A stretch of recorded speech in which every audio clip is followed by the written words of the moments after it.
திருவண்ணாமலை காந்தி சிலை அருகே கோடை வெப்பத்திலிருந்து பொதுமக்களை காக்கும் வகையில் திமுக இளைஞர் அணி சார்பில் நீர்மோர் பந்தலை டாக்டர் ஏவாவே கம்பன், MP CN அண்ணாதுரை திறந்து வைத்தனர்.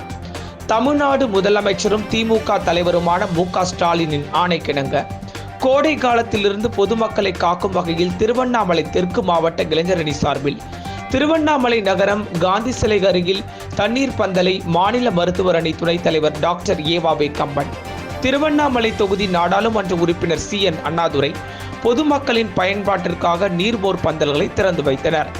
கோடை வெயிலிலிருந்து பொதுமக்களை காக்கும் வகையில் தண்ணீர் பந்தலில் நீர்மோர், கூல்ட்ரிங்க்ஸ், ரோஸ் மில்க், பாதாம் கீர், கீரைக்காய், முலாம்பழம், இளநீர், தண்ணீர் பாட்டில், கரும்பு ஜூஸ் உள்ளிட்ட பல்வேறு பொருட்களை சிறியவர்கள் முதல் பெரியவர்கள் வரை ஆர்வமுடன் பெற்று சென்றனர்.